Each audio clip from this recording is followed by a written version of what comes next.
2017, it's a whole new year for a whole new show. It's 2017, we've got a brand new title screen just for you.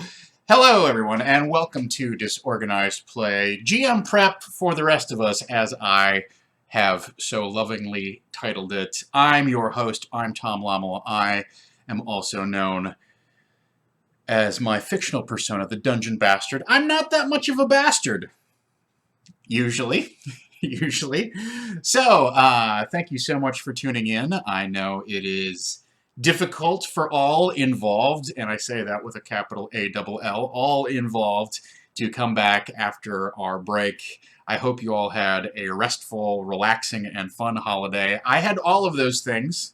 I did not do as much gaming as I anticipated, as I would have liked, I guess. But sometimes it's nice to take time off, get back in touch with the family, get back in touch with your friends, and just recharge the creative batteries a little bit. So that was my holiday. It was very enjoyable. But here we are, back in the thick of things, as it were. Let's be honest, things are not thick yet. It is Tuesday, the first day after a holiday. Everybody's like, oh, well, what did you get? Did you get anything good? Get any good presents? So there. However, I am going to carry onward as if we were in the thick of things. So, regardless of where your head's at, I invite you to join me on a magical journey of advice, intrigue, excitement, and epic adventure. So, what is on the program for today's topics? Yes, got it right on the first try. Today's topics, we are going to do a recap of the recap. So we're going to talk about where we left off last time. Where did we leave off? We're going to talk about that probably briefly. We're going to talk about what has just happened. We've taken a long break in my game, anyhow. We had 3 weeks off, at least 2. I don't remember the last time we actually had which date specifically we had a session. But this happens in every campaign, right? In every campaign, invariably something comes up where, oh, it's a holiday, oh, we've got a wedding to go to, oh, it's my wife's birthday, it's our anniversary, and then the next thing you know, 3 weeks has gone by, a month has gone by, and you need to catch up your game, right? Let's get back in the swing of things. We're gonna talk about what the opportunities are when you're thinking about prepping your game with a long break. And then I'm finally going to wrap up here today by talking about the next step in my campaign of Storm Things Thunder, prepping Chapter 8. Period of ellipses, chapter, period of ellipses, 8? Question mark? Question mark? Shrug? Emoji. So that's what we've got on deck today. I want to thank you all for joining me, and yeah, it's good to see you. I'm glad to be back. So I think we've got some interesting things going on, and there's 22 of you watching, so rock on. All right, well, let's stop with the bloviating, as it were, and get right down to business. If you have questions about your game or about what's going on in my game or whatever, throw them up in the chat. I will be happy to answer them. As we can, as catch can here. So I'm probably going to talk about, more things than I expected to, but if you have something that's on your mind, I always enjoy having a little interaction, a little back and forth with you, the viewers. So happy to give my opinion on whether it's helping you or helping your players. I'm available for you. I'm available for you. Let's leave it at that. All right, so recap of the recap. When we last left off, I believe our players, because you're on Twitch, there's always like a 15 to 20 second lag between what I say and what actually shows up on the screen, just FYI, right? But you are as close to live as my humble internet setup here at home and the various technological machinations and interweavings of Twitch can make it. So we'll never be 100% live. There's always a little bit of a lag. Mordite Blade, just FYI. So, recap of the recap. We had left off, so the players had picked up a side quest. They were in Calling Horns. Let's pull up a little map action if we can. I have a travel chart. Where's my travel map? It's down here. Oh, well. It's hidden behind a lot of things. Let's make that more prominent. Oh, it's not even the recap. You guys, I'm doing a terrible job. So, we had left Triboar and Yartar. I'm going to scroll this over my face. Sorry, face. Nah.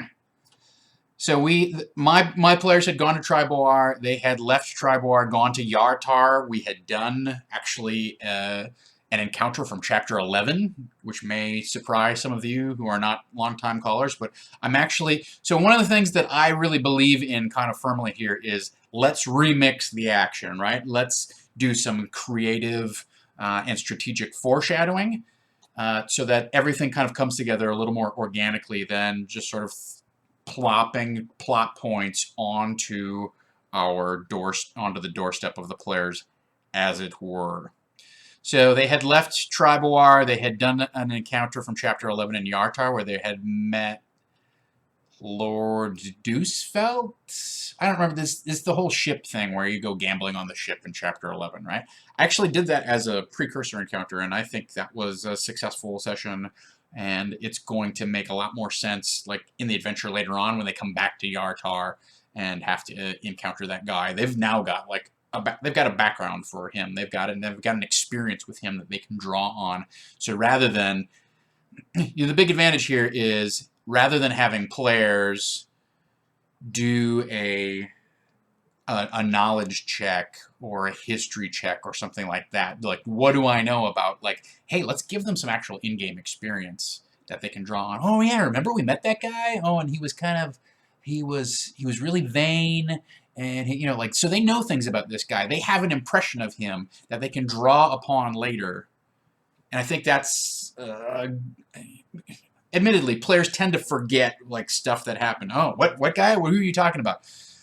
Especially if it's going to be multiple sessions later. But at least you've tried. You've made the effort to give them, you know, a foreshadowing encounter that, oh, this guy might be important later. It turns out it does. I mean, a lot of times there's a lot of stuff that you encounter that just isn't important later, so it's hard to know, right? At any rate, so we had we'd stopped at Calling Horns and fought a troll, and the party had... The innkeeper at Calling Horns says, boy, we've been getting a lot of troll attacks lately. It seems like something's like stirring them up out of the Evermoors. I don't know what's going on. If you're willing to help me find out why so many trolls are coming out of the Evermoors, I will provide free room and board, the way the party negotiated, to anybody, anyone who's a Zentarum agent. Okay, great. So they had gone into the Evermoors, which there is remarkably little information about the Evermoors. So I had to make some of that stuff up, which I'm fine with, like improvising. I have found that so far this adventure, number one, I have a natural inclination to improvise and embellish things, right? That's who I am. And I think every DM, or there's a majority of DMs, people who are interested in DMing genuinely like to think about the story, think about where the story's going, think about the possibilities of the story. Like, they like tinkering with stuff. So a written adventure is almost never going to go by the book. There are DMs who are like, that's the way it is, that's the way it's written, too bad for you. Like, that's definitely a legitimate style of DMing. But I am not necessarily, not even necessarily, I am certainly not one of those DMs who is shy about, I'm just going to change this encounter. It drives my wife crazy. She's like, I want to play Gamma World this weekend. Don't make a big deal out of it. I made a big deal out of it. I made this huge battle map that we never ended up using. The players took us on a whole different side quests in like the last 45 minutes of the session, and then we just sort of dropped it because we ran out of time, and well, I'd rather go get drinks and hang out and socialize than go back and get into the game. So that was my experience. But that's kind of who I am, right? I'm gonna take this stuff, and I've said this before, that the book is a cookbook and it has recipes, but you're making a meal for your players, and it's your job to change the ingredients or change the preparation and suit it to the taste of your players, right? It's a little bit of a strained metaphor, but I think it is apt. And I don't think people, back in the day, I think people picked up adventures and they thought to themselves, well, this is how it's got to be. Like, it's in the book this way. And I feel like in the modern era, we have been given a little more, we have taken more ownership over how this adventure is going to play out and how we can change it and put our own stamp on it. I'm that kind of DM. So I made up some stuff in the Evermoors. They encountered some Uthgard barbarians, who ended up being kind of Russian, at least in the way that they spoke, who were on a quest to go and kill a dragon who was stirring things up because it had been rousted out of its lair by a bunch of fire giants. So it was assembling a small troll army to excavate a new lair in the Evermoors. And they ultimately then, with the help of the Uthgard barbarians, went and killed some of the trolls, but eventually defeated the dragon. So that was our big capstone encounter of the year. Of last session, of the year, whatever you want to call it. Then we sort of hand-wave montaged our way into, you finally, after some more travel, reach Everland, which was ultimately their quest. You give this badge to X NPC. He encourages you to have some of this wine. You end up in this sanctum where this wizard approaches you, who's a harper, and says, well, we have decided to give you access to the harper teleportation circles, and you are free to move about the Forgotten Realms, essentially. In my particular playing of it, he also said, we know that you're Zent agents, so let's not fool ourselves that you have somehow infiltrated the Harpers. You have not. We expressly know that you are Zentrum agents, even though half the party are actually Harpers. So we are proposing a truce between our two factions. Let us work together and get to the bottom of the greater threat that is facing the Forgotten Realms, rather than get bogged down in unnecessary factional type of competition or struggles. So, they took advantage of that to go back to Waterdeep and then meet with their faction leader, Charlton Helmstar, who runs Helmstar's warehouse. I almost said something bad. Helmstar's warehouse in Waterdeep, down by the docks. And he gave this whole endeavor his blessing. And then at the very end of the session, a messenger arrived with a letter from Jorgen, the frost giant that they had freed way back in the beginning of the campaign. He had been captured by members of the Cult of the Dragon and essentially stripped of all of his equipment and poisoned, and they were holding him for ransom from some other frost giants. They basically believed that this frost giant was frost giant nobility of some sort, and that they could somehow get a handsome payment for returning him. In the meantime, they had sold off his axe, which apparently was a very nice axe. They sold off his axe to somebody up in Citadel Felbar. And so they got this note from the courier saying, I'm in Citadel Felbar. The good news is I have found my axe. The bad news is I need your help to go get it. Gear up.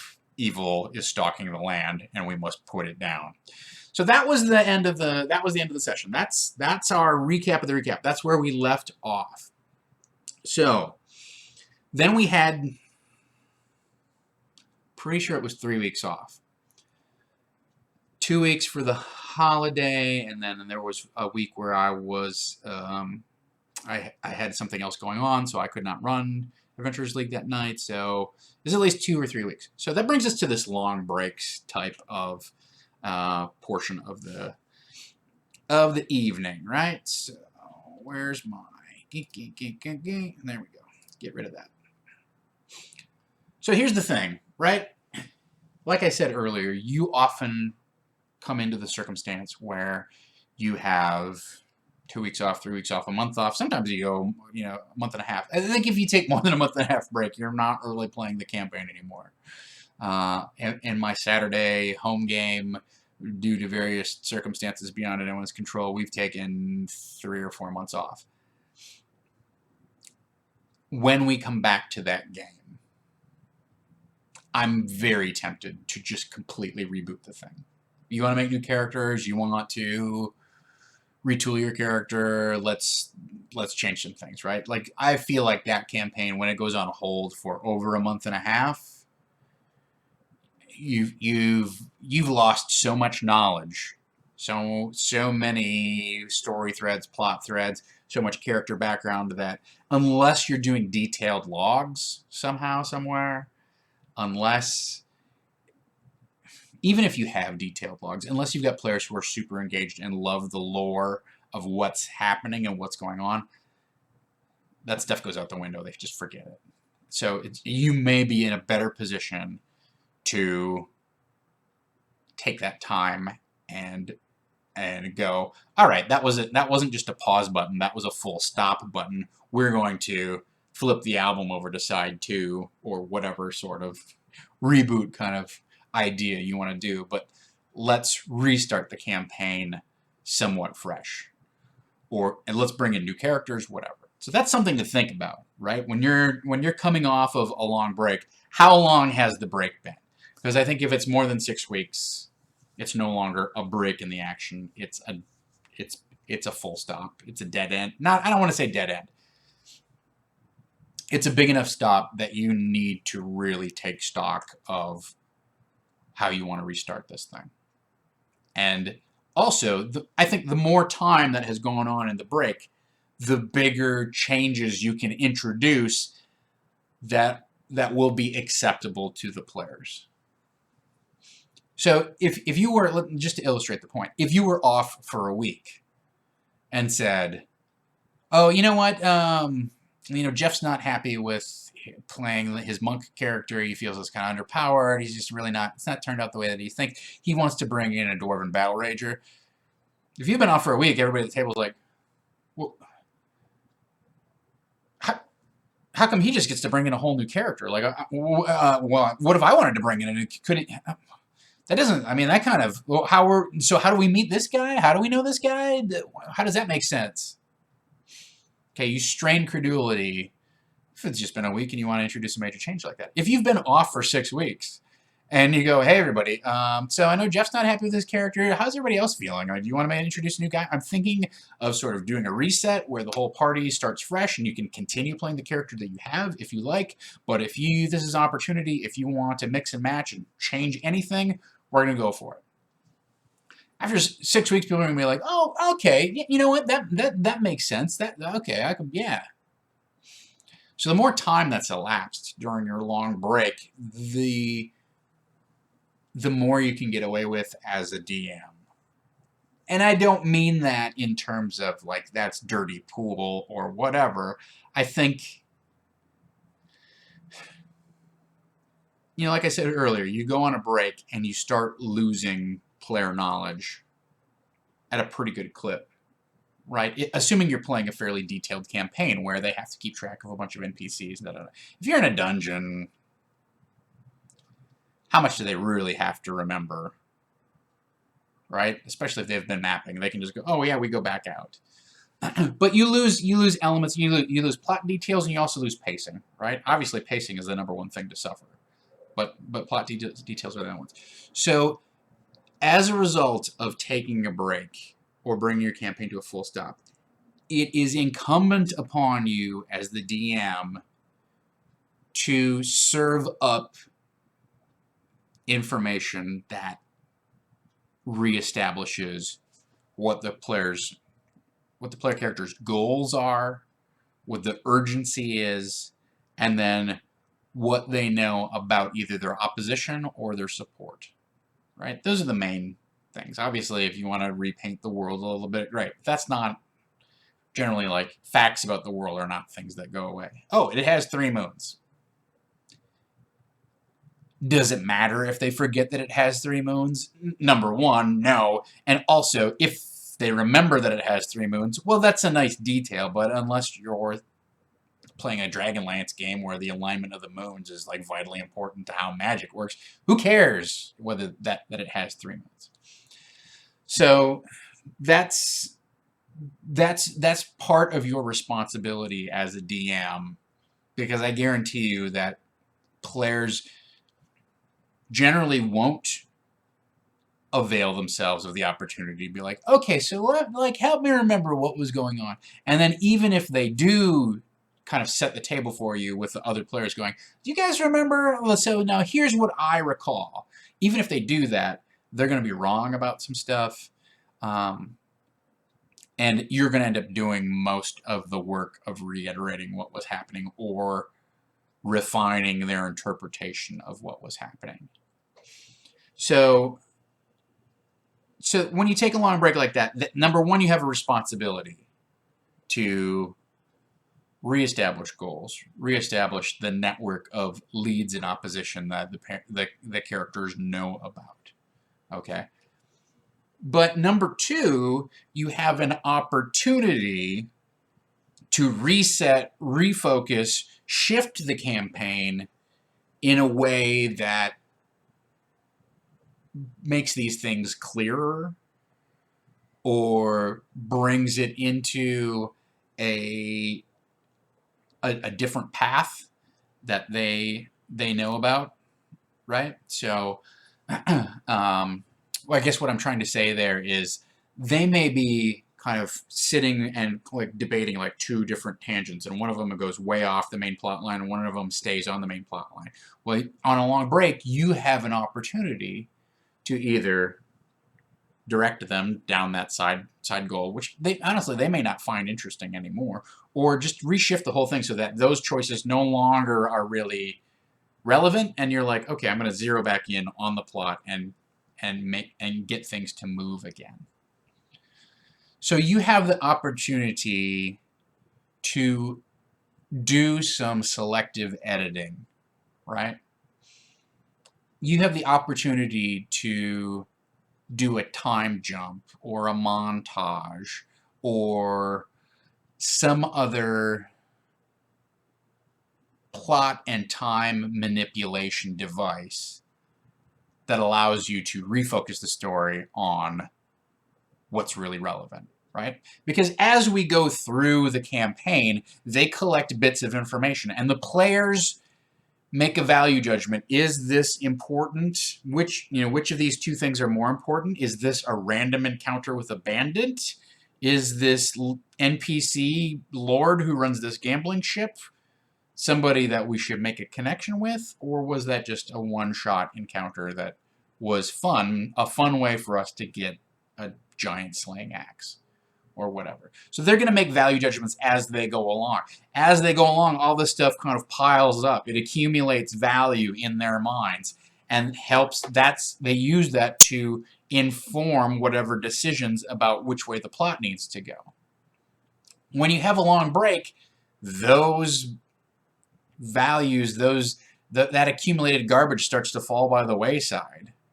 And they kind of forget, why was it important that we fought those trolls again? I don't really remember. Well, I as the DM can step in here and go through the way that I reframe things, right? Now all of a sudden I'm going to make sure that they know that the troll stuff was just something that happened in the background of the world. It was an indicator of other events going on someplace else.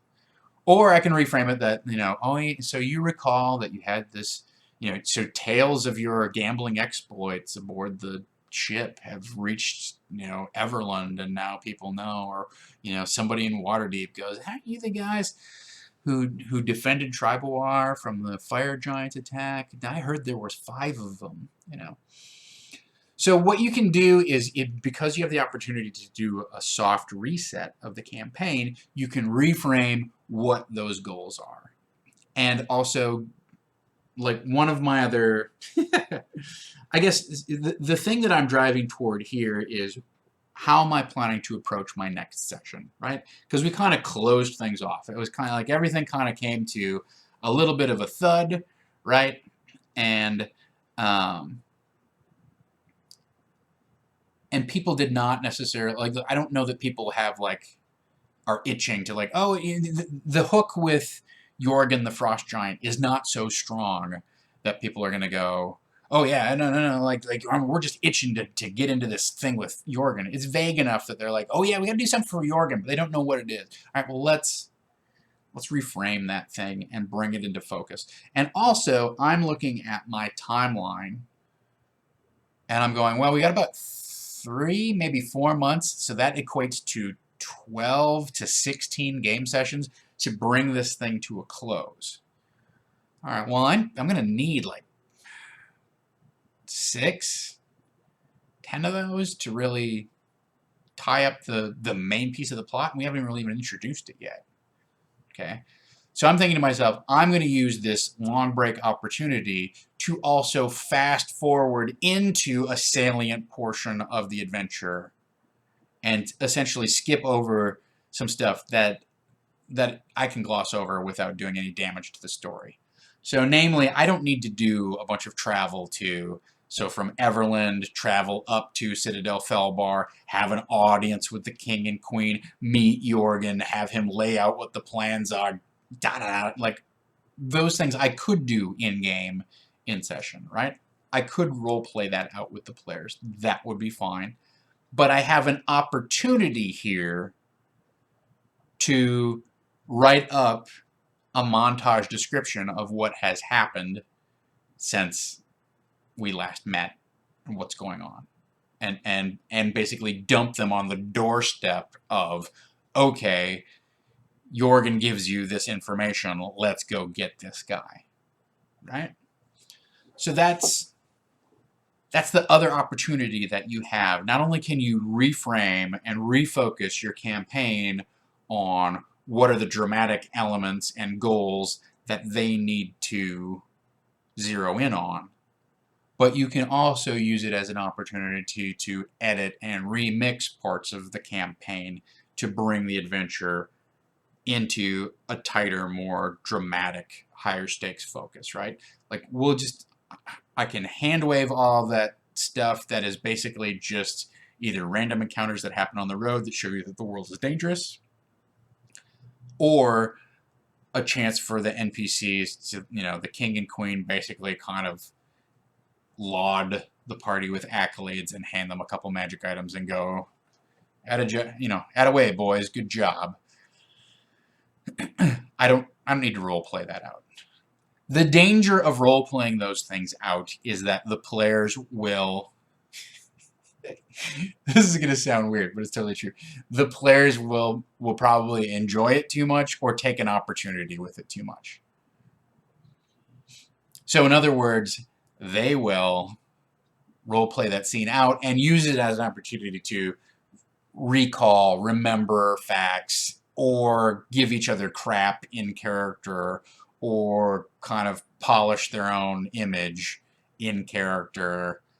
It's not none of those things advance the plot, right? And there's certainly an opportunity for those things to happen. I'm not saying you should not make time for the players to do some RP and to give each other crap and to burnish their image if they so choose.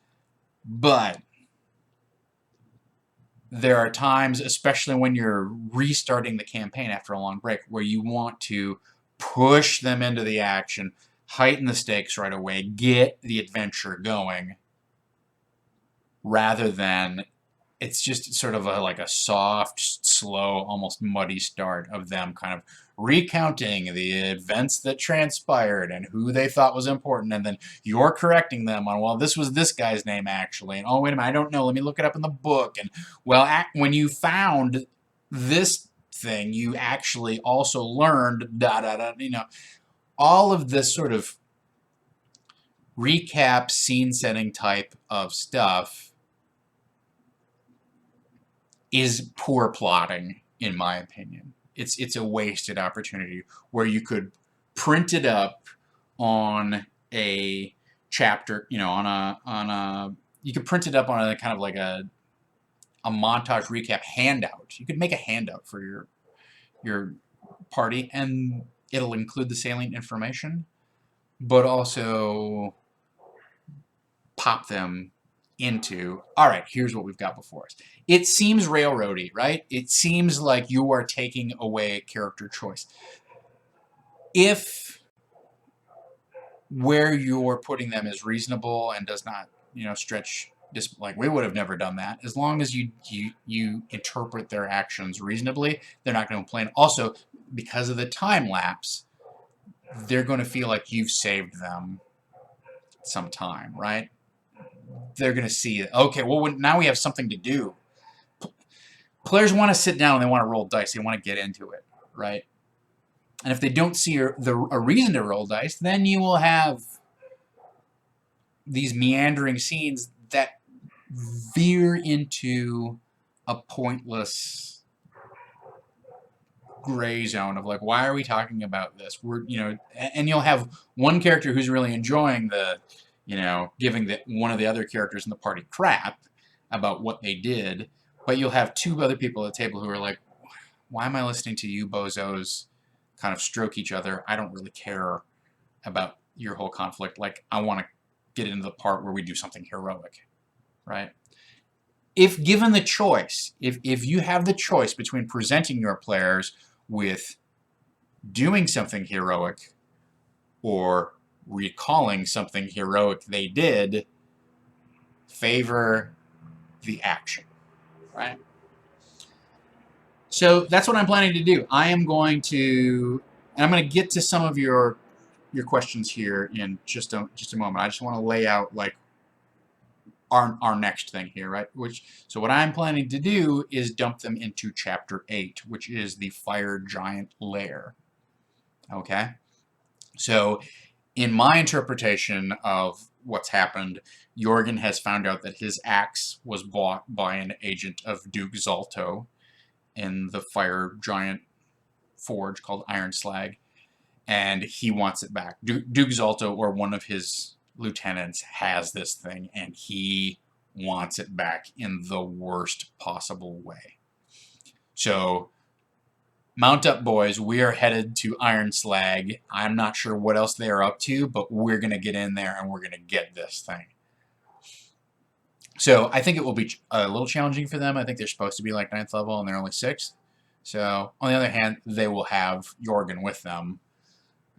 He's a frost giant who's a badass. I think that helps tip the balance in their favor. So that's what I'm going to do. Is I'm actually going to take them out of Chapter 3. I'm going to officially call an end to Chapter 3 after this session and dump them into Chapter 8, right? Because all of the loose threads that I have hanging out there from Chapter 3 are basically there's a couple of encounters that are in my mind are actually kind of optional, like finding the hill giant. Like, I don't know that I'm going to run the hill giant fort, so finding the hill giant who's stuck in the lonely tower, I don't really care. But the other thing that they have to do is access the Harper's teleportation circles. There's a couple side quests which we've dispatched, and then they need to meet Harshnag. And in my campaign, it is becoming increasingly clear that Jorgen is probably Harshnag, or he's going to fulfill the function of Harshnag if he's not Harshnag himself. Maybe he's just related to Harshnag. Harshnag has a brother named Jorgen. That's fine too. But that's what they have to do, is they have to meet Harshnag, and then Chapter 3 basically comes to a close and they go on to Chapter 4.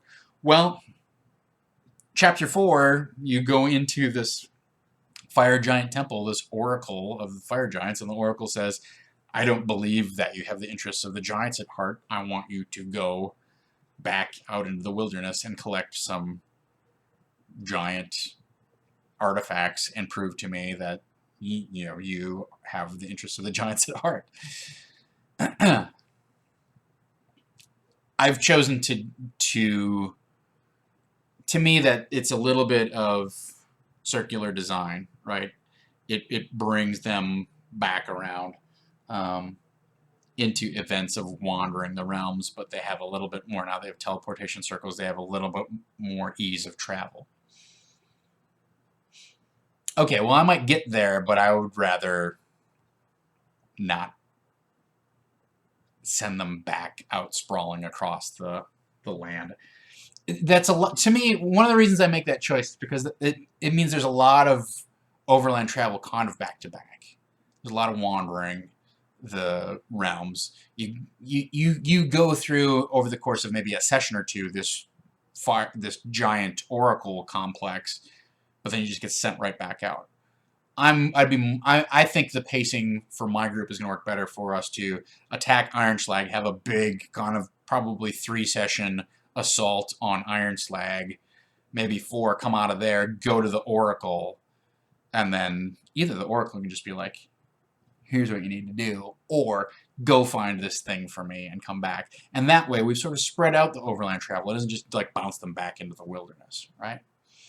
So that's what I'm planning to do. Like, Jorgen's axe is in Iron Slag. They need to scale the mountain of 12,000 steps, and they need to deal with the Yak Folk village that's at the top, and they need to infiltrate the mines and get into the fire giant lair and take care of business. I think there's a lot of opportunities. It's fairly dungeon crawly. There's a lot of opportunities for interaction and strategic use of tactics and negotiation, and I think they're going to have a fun time doing it. So that's my plan. I've been rereading Chapter 8, and I want to make a game plan for how the forces are going to respond, and that's where I'm headed next. So I'm really remixing this adventure, like, in terms of the order it's supposed to be played in. I'm editing it or rearranging it fairly heavily. In terms of adding a bunch of extra material, I guess I've been doing some of that too, but not so much. I'm filling in gaps largely that we're missing, not necessarily introducing entire new plot lines that go far afield from the book, in my opinion, anyhow. So that's where we're at. And now we had some questions that I want to dwell on. And if you have questions about Chapter 8 or anything like that, please pop those into the chat as well. But with our last 15 minutes here, there's a couple of things that have come up. On related to my game, BSB Care asks, as you're skipping chapters, will the fast forwarding include some leveling for the party? Like, poof, you are now 2 levels higher. Okay, so this is an Adventurers League game, so I can't power level people hardcore without justification to back it up, right? I think that would, like, that betrays the spirit of Adventurers League to just go, all right, well, you know what, now you're level 8. I also think that sort of technique occasionally can be worthwhile, but often it undercuts the player's sense of satisfaction. They feel like they're being softballed. You know what, you guys, I'll just make you level 8. The key trope of, I'm not sure if trope is the right word, the key psychological mechanism of Dungeons and Dragons is you are faced with a challenge that is going to be difficult for you to handle. Through smarts, through strength, through sound tactics, through searching for that secret door that nobody else thought was there, whatever it is, through good play, you defeat the challenge that's laid before you, and you earn rewards. That could be treasure, it could be coin, it could be magic items, but regardless, it's going to be experience points. And then through the accumulation of experience points, you will level up, which in essence is another form of treasure, right? So keep that in mind. Like, I treat leveling up as a form of treasure. It's powers that you get that you can use anytime, like on an ongoing basis. There is no functional difference between gaining a level of fighter that gives you +1 to hit and +1 damage and gaining a +1 longsword. In fact, gaining a level in fighter is actually more advantageous to you because usually it comes with hit points, some other sort of miscellaneous stat or skill bump or whatever, or tricked out little ability, and that level, by and large, except through unusual means, cannot be taken away from you. If I give someone a +1 longsword, I can disarm them. I can send a disenchanter after them to drain the magic out of it. I can introduce an anti-magic zone where their sword doesn't work. But I can't introduce an anti-level zone where their level 3 doesn't work. Right? So to skip 2 levels, just go, all right, you know what, you're 2 levels higher, feels to me as the DM, but also feels to the players like they're getting softball. They didn't really earn that level, and that has been the enduring driving mechanism of Dungeons and Dragons, is you have earned your reward. Your power will increase because you have played successfully. So much like you have to be careful about just like throwing treasure all over the place, you also have to be careful in throwing out level promotions all over the place. But also, it's Adventurers League, so I would have to like dump a crap load of XP on them. If somebody were to look at their log books, people are like, what happened in the session where they earned 60,000 XP? What was that? So I will be leveling them apace.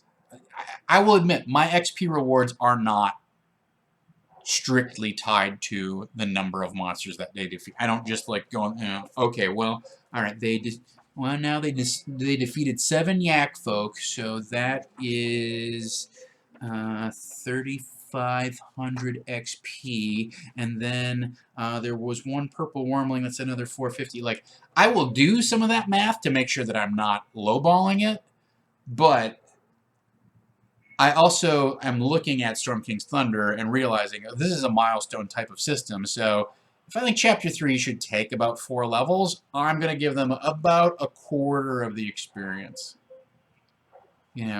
Or maybe a fifth of the experience each time, and then when I have a major battle, I can give them the extra bump that pushes them over to that next level. So I will probably be advancing them to 7th level within a session or two. But also, I think that players generally can handle more than is dished out to them. Hang on a minute. I am getting a phone call. Let me just take this.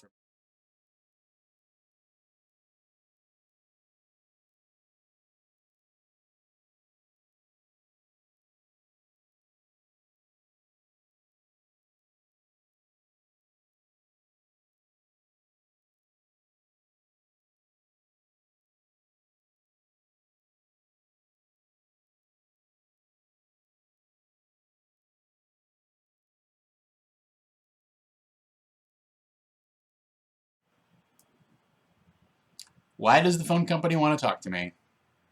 Mysteries abound. So, I think it's important to make sure that your players feel like they have earned whatever XP rewards, whatever level rewards they get. Also, give yourself some flexibility to fine-tune, ebb and flow those XP rewards, right? So if I think Chapter 3 should take 4 sessions, I'm not going to give them a quarter of the XP every time. I'm going to give them a little bit. I'll give them a fifth, and I'll be able to adjust that up or down as things happen. So, guys, the mailman's here. That means we must have to wrap up our session soon. So, that's that. Hopefully that answers BSB Cares. I will be. I am using milestone advancement, so in some sense I am power leveling them to make it appropriate for each chapter, but I'm not going to just poof them to the next thing. Am I a fan of keeping the character's current XP secret, or do you suggest telling them how much they gained at the end of each session? So, in Adventurers League, I do have to do bookkeeping, right? Now, I don't... These guys aren't guys who, like, get out their log sheet every time and, like, figure it out, and I'm not a huge fan of, like, figuring... At the end of the night, like, honestly, what I'm going to do is, like, okay, did you have fun? Great, let's pack up and get out of here. That's what I want to do at the end of the night. I don't want to have to think about these kind of details of, like, okay, how many XP should I probably award them? How much, like, I would rather do that sitting at my desk with a firm grasp of, like, okay, so we're going to do 2 more sessions. I'll give them 2,700. That sounds about right, right? I have a private Facebook group for my party, and I have a pinned post in there that has XP for every single session. You list XP, downtime, gold pieces, and renown. Those are the things that are listed. Like, it's just got a slot. It's basically a log sheet for every single session that I've run. So they can go back and refer to that if they need to. But I'm not a huge fan of keeping it secret. You need to be upfront with your players about, well, I'm going to use milestones, so I'll just tell you when.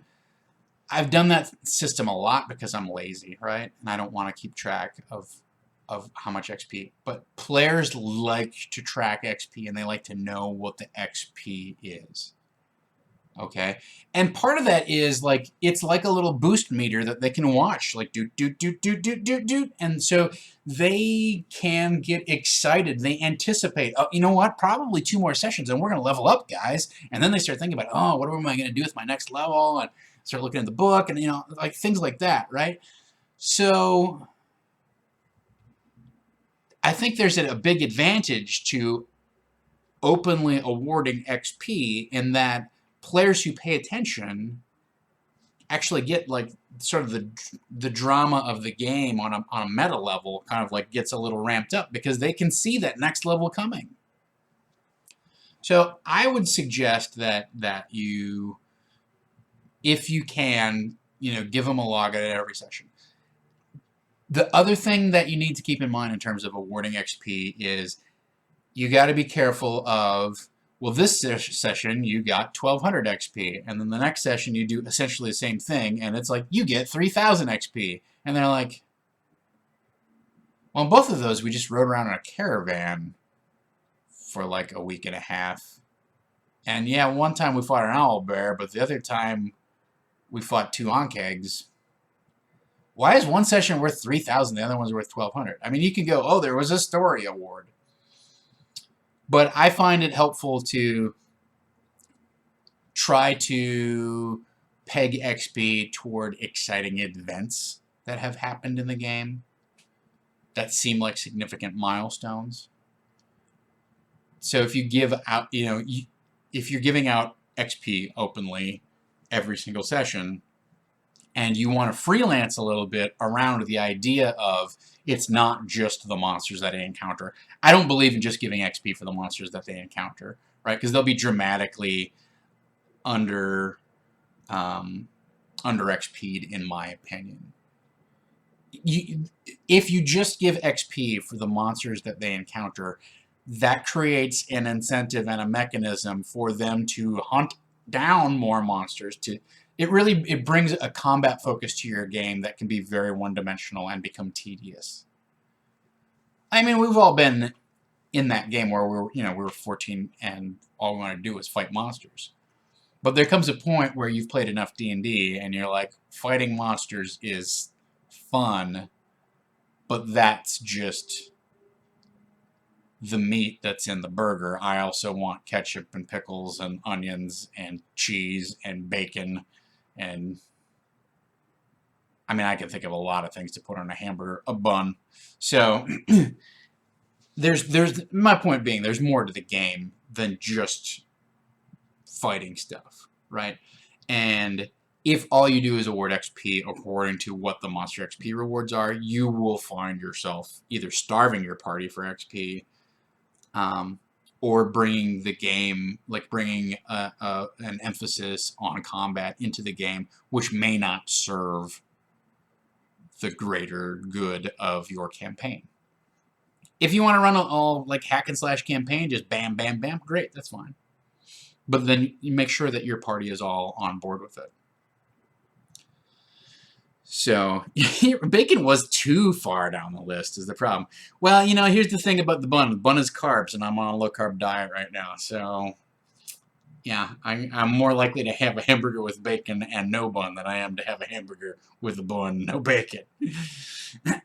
So, that's something to think about. All right. We had another question here, which was back here, I believe, Elara? Elara?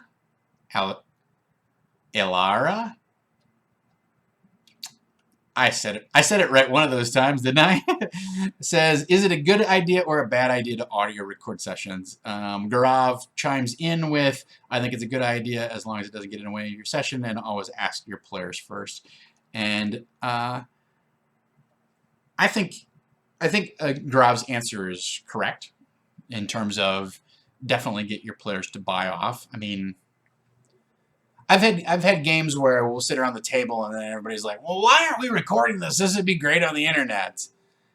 And there are times where I don't want the stuff that I say to be captured for posterity on the internet. And also, like, there are people, even though they are gamers, who are introverts and just don't want that kind of pressure or don't want that kind of record or what have you. Right? So number one, I think there has to be like agreement, like I agree to be recorded. And attached to that has to be the idea of, well, this is what I want to use it for. And my question to you would be, what do you want to use it for? Do you want to make an actual play podcast? That's, in my opinion, that's more work than most people give credit for. Oh, we'll just set up a microphone and we'll tape this and we'll record this stuff, tape this stuff. I'm dating myself there. I'll just set up my, we'll just set up a couple microphones and then we'll put it out as a podcast. No, number one, you can never just set up a couple microphones. It doesn't work very well. Especially if you play it back and listen to it. And secondly, if you play it back and listen to it, it will rapidly become apparent to you that what you need to do is edit this thing. And if you're going to edit it, well, then you might as well put a sound bed underneath it and have some music or have some interludes where you can come in and say, okay, well, we had a 45-minute discussion of what kind of pizza we were going to have that night. Let's get back into the action, right? So that's something to keep in mind is what is it used for? Where is it going to go? So, and I think, you know, in modern social media, there's an emphasis placed on sharing who you are and what you're doing, and that you know that could always turn into a possible pathway to something bigger, whether it's like you get noticed by a gaming company and they want you to write for them or whatever, or it becomes I want to be a YouTube star or what have you, right? Like obviously we all have different motivations for doing that. But part of what happens on social media is you have to curate who you are. And if I'm placing that in somebody else's hands, that, you know, that's going to either change my behavior when the microphone is on, or I'm going to ask for some sort of editorial control so that I can help curate my own image online, so that if somebody digs this thing up, they don't go, wow, he said some really awful racist things. And it's like, yeah, I was playing a character who's racist against orcs. That's different than actually being a racist. So something to think about is, before it might have been just like, well, we'll just set up some microphones, there's no big deal. But now that everybody has a social media presence, which is essentially kind of like their brand, regardless of whether they're openly branding themselves as one type of thing or another, like everybody, you choose whenever you choose what to post on Facebook, you are curating a public face of your existence out to the world. So it has some unintended consequences or implications that you might not initially think of. So Alira says that it would just be for their own use. And I think that's fine. I think, so some challenges I would foresee with this type of situation is getting the microphone someplace where you can hear everything that somebody's saying. That's going to be your number one thing. Where am I going to put the Blue Yeti microphone or whatever you're using so that it actually picks up everything that's going on at the table and not picks up a bunch of table noise, especially like dice rolling. When I do the Dungeons & Dragons improvised campaign show over on Geek and Sundry, they have a dice box for a reason, because that microphone is sitting on top of essentially a wooden box, and if I don't roll on some sort of felt pad with the dice, it makes this horrible clacking noise that just like everybody on their headphones is like, what the? So think about that.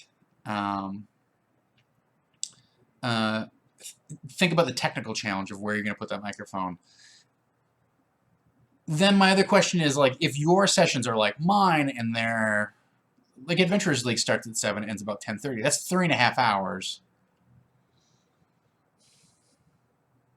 It's hard for me to picture going back and listening to 3.5 hours of a campaign on a regular basis, like as my weekly game. I don't know if I would rely on that. I would be much more like, if the purpose of the thing is for me to get notes about what happened or what an NPC's name or what was or whatever, I would generally ask somebody and see if they remember. And if they don't remember, then I'll just fill in the gap and make it up. So the other question is, why are you planning to use it? Are you trying to use it as a learning tool? Oh, here's where things bogged down. Here's where I lost somebody. Or that's what happened. Like, okay, so that's why they got in a fight with the hedge wizard who lived by the side of the road. Whatever that is, right? So if the purpose is sort of a learning tool, like, oh, here's where I didn't do such a good job of describing what they wanted to do, or reinforcing what their motivation was, or making that NPC sympathetic, etc. Here's where I didn't drop the right amount of hints. It might be useful, but you're weeding through a lot of actual play that I think you will find is less compelling than it might seem. I will say, from my own experience of DMing actual play games that are recorded in front of a Twitch audience, it is a different approach to DMing than it is organizing a home game. You're allowed in a home game to have those frivolous moments where the players do some RP and reminisce about things that happened in the past or whatever. Unless they're really good at it in an actual play, like unless they're talented actors or engaging personalities, let's at least put it that way, it's hard to pull off a scene like that and have anybody in the Twitch audience actually care. So you can use it as a learning tool. That's fine. I guess if you have the equipment and you have, a laptop that you can record to or whatever, I would say try it for a couple sessions and see what you get out of it, and then see if there's some other way that you can that you can record this or use this. You use a learning find a different learning tool that you can use at the table. One thing I would suggest, instead of putting a microphone at the table, use your laptop and turn on the webcam and record it off of your webcam, so it's just your face, nobody else is on there. It's largely capturing what you're saying. You may be able to hear what the other players are saying, but if you have a laptop, you've got all the capabilities just right there on your screen, and I'm sure you've got software loaded where you can hit click and record. So I would also agree with BSB Care that you can do it on a regular basis, like do it once a month and then go back and check in. Recording. It depends upon like how often you play, and the other part of it that you have to keep in mind is, do you like hearing the sound of your own voice? Because for a lot of people, and when I first started my career as an actor, this was the case for me. I did not want to hear my own voice. It sounded weird to me. It was uncomfortable. It made me a little anxious. I actually recorded, I did some recordings for like audiobooks and things like that, and I would tell the engineer, you know what, turn me down to like where it's just 10% in my headphones. I don't want to hear myself. Eventually you get used to that. I mean, most people do anyhow. I did. And now I have myself up in my headphones all the time, so I'm listening to my performance as I'm doing it, but that's obviously a different purpose. So keep in mind, recording yourself may actually be a little bit of a jarring experience. You may not like the way that you sound, even though everybody else at the table is 100% used to you talking that way and is probably comfortable with that. So it can be a little weird. So, yeah. So that's something to think about. Also, if there are questions you have about your DMing or whatever, you're free to approach me on Twitter, or approach me, in the comments here or whatever, and we can talk about it on Thursdays. Thursdays is usually my Q&A day. So if there's an issue that you're concerned about, or that you're having a problem with, that you can describe, I'm happy to give advice about that situation. It's relatively rare that somebody has an issue that I myself have not struggled with or encountered, either at a con or in my own home game. So,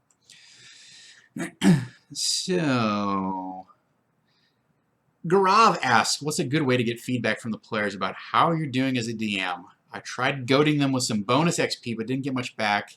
Am I just the best DM in the world, or is there a much better approach I can take?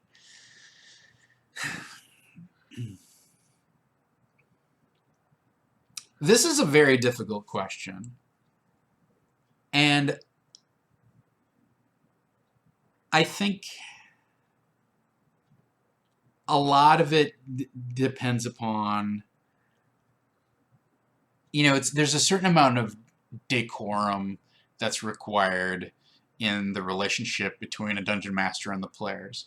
And part of it is you have to reconcile yourself to the fact that either, and I would say this is like 75% of the time, no one else wants to DM because it's a hassle and real pain, so they're not going to say anything, because if you decide to quit DMing, they don't have a game.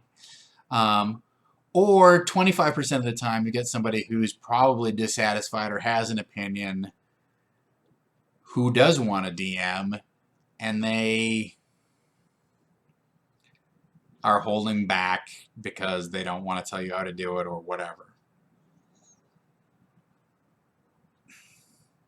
Honestly, like the way a lot of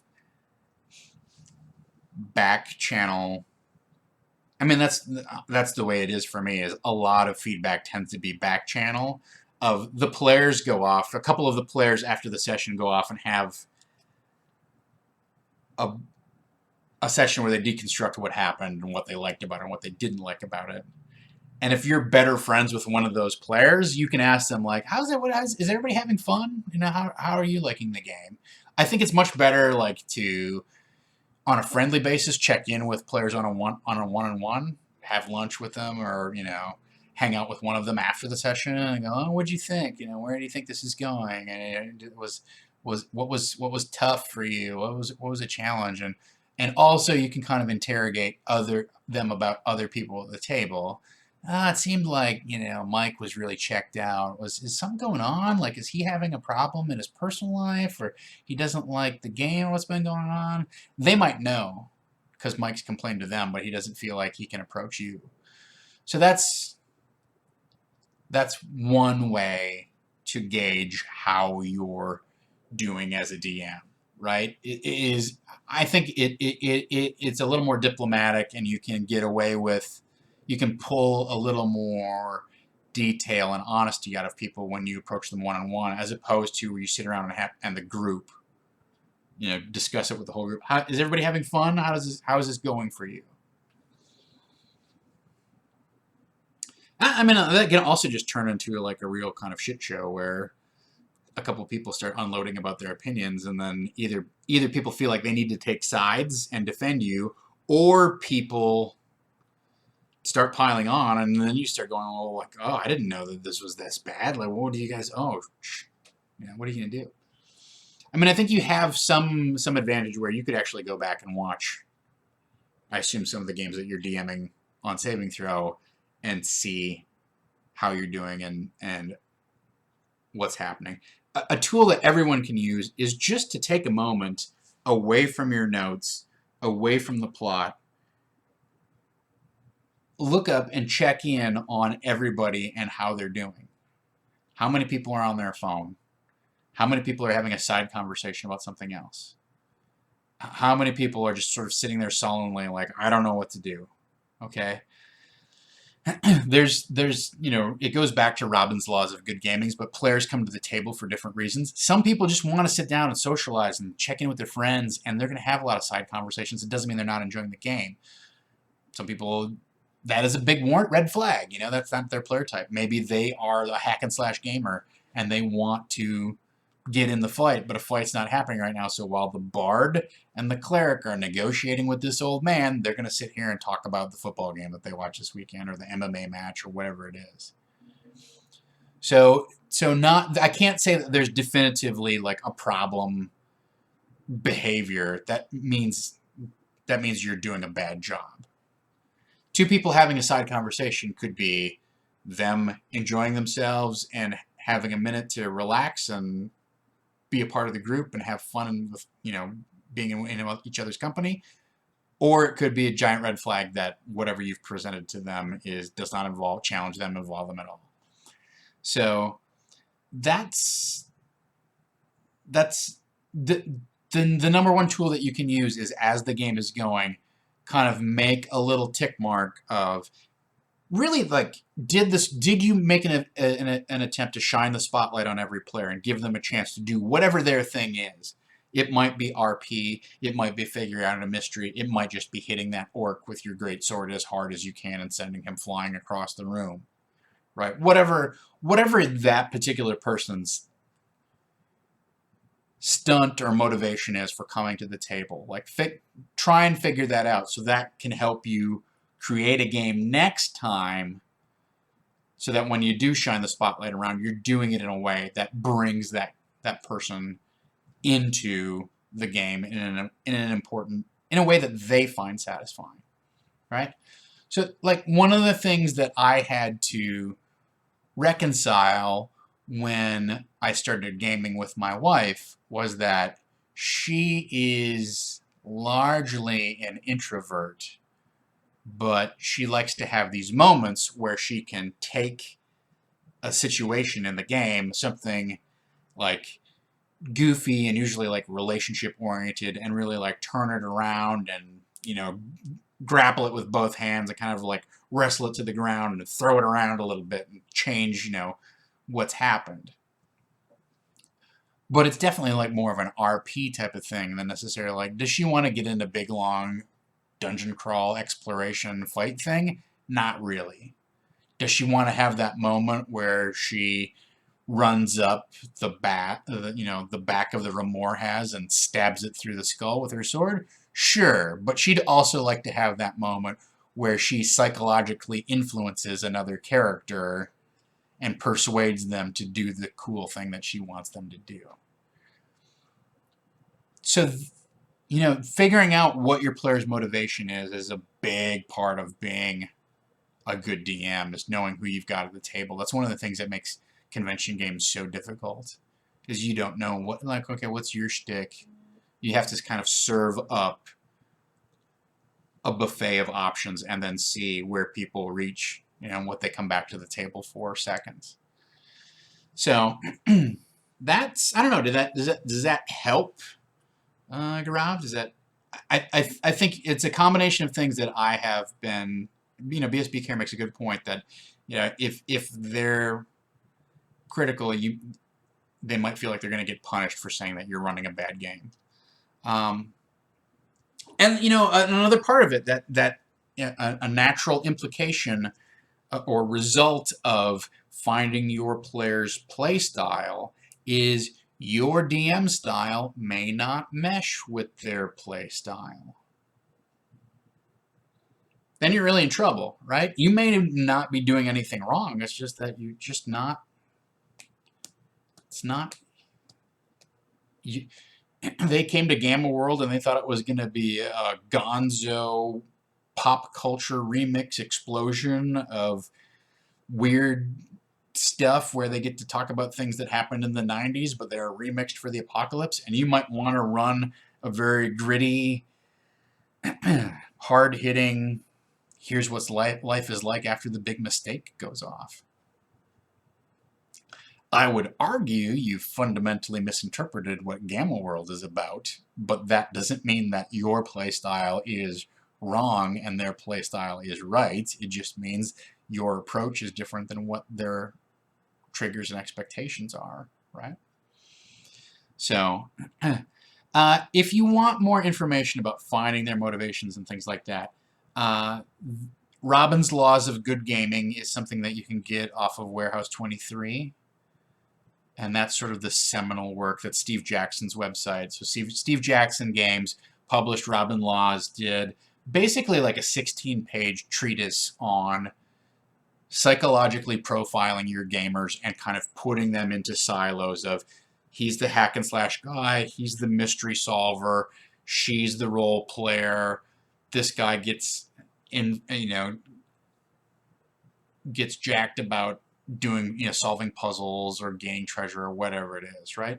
So Robin's Laws of Good Gaming is the seminal work on this. However, Wizards of the Coast then went and hired Robin Laws to like write the foreword of like the Dungeon Master's Guide 2 or something like that. And either, I want to say it was like in 3.5 or maybe 4th edition, but I want to say it was in 3.5. So it's definitely an analysis of RPG play styles and or like your approach. It's a useful tool to analyze your play style and analyze your player group makeup to make your game more successful. And it's something that's come into, I don't really want to call it game theory, but come into the culture as something that's useful. That there are actually different types of players, and it's important to recognize that and try to serve them to the best of your ability. So, there you go. Yeah, Farquaad has found, I don't know if it's the full thing, but has found at least a link to Steve Jackson the Game's Robin's Laws stuff. So, if you can't get it there, I mean, you may find a copy on eBay, but like the original copy goes for like mounds of money because the thing is like, I want to say like 15 years old now, which is surprising. It feels like a remarkably modern and contemporary, I don't know if that's redundant, but it feels like a very fresh idea in role-playing, but it's now been around for over a decade. So maybe it's not that fresh, but it's definitely, it's something that games rarely teach you, right? It's only recently that it's only within the last 10 years that it came into Dungeons and Dragons, but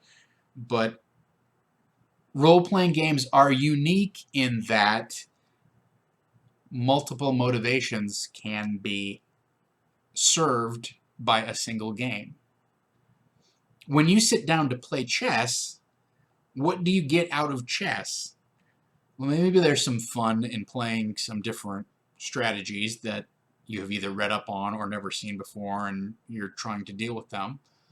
But generally, it is a one-dimensional type of exercise where the net play experience, the reward is winning or learning something new about how you played. But in an RPG, you can be an actor, you can be a power gamer, you can be a mystery solver. Like, there's multiple different reasons for you to sit down at that table, and everybody can walk away with a little something different because it's so open-ended. So that is that. We're over time. It's 3:22. I don't really like to go more than an hour and a half, but we had a break and we had some great questions today. So I felt like it was worth indulging some of those things. So coming up the rest of the week, I'm not sure exactly what the saving throw schedule is this week. We're all kind of coming back from our various vacations and whatnot, so I don't have a clear-cut calendar of what's happening this week. I can tell you I will be back at 2 o'clock on Thursday with a recap of how this went. I obviously have some prep to do, so that, and I have some shaving to do. So that will be happening Thursday at 2 o'clock is the plan at this point, unless something, unless I get an important phone call from my phone company that says I can't do any more streaming. So that's happening Thursday at 2. Also Thursday at 4:30 Pacific, prior to, I think Critical Role is coming back this week, but I could be wrong. Over on Geek and Sundry, I will be DMing this week's installment of Dungeons & Dragons, the improvised campaign with the fine gentlemen of Bearded Men West. And I believe the person who's normally on our tech, Emily Jacobson, will be sitting in as a player character, or at least as an NPC. She'll be playing along with us on stage, as it were, as opposed to usually she's sort of behind the scenes with her laptop. She's the one who drops in all the sound effects and noises and stuff like that. So rather than being on tech, Emily is playing, which is not like... I don't mean to position that as like, oh, it's some sort of promotion where the tech person now gets to improvise or whatever. Emily is an improviser in her own right. She just happens to help us tech. So you're not looking at some sort of thing where it's like, oh, I don't know how this is going to work out. Like, Emily's a good improviser. Don't worry about that end of it. So she will be joining us Thursday at 4:30. So that's going to be super fun. And other than that, I'm sure we've got some more great stuff, but hopefully the calendar will be a little more finalized by the time I come back to you guys Thursday at 2. As always, we're doing a giveaway for Loot Crate. That's kind of a new thing you have to use. If you'd like to sign up for Loot Crate, we have got a referral link for you. If you got some holiday cash that you want to spend, supporting us that way, it would be great. As always, we're retooling our Patreon a little bit, but if you would like to back us on Patreon, that is a great way to support the stream. Obviously, your donations are always welcome. This is not a donation-based show, but please tune into any of our other shows like Black Bag or Never Tell Me the Odds or The Lost Brigade or whatever, and feel free to make a contribution. So that's the rock and roll. I want to thank Fakwad for moderating today. I want to thank all of you for joining me and being a fan. I really appreciate it. I love having a little interactive conversation here, and I appreciate you all tuning in. So until next time, let's dungeon. Oh, I'm a little rusty. Oh, I almost got it.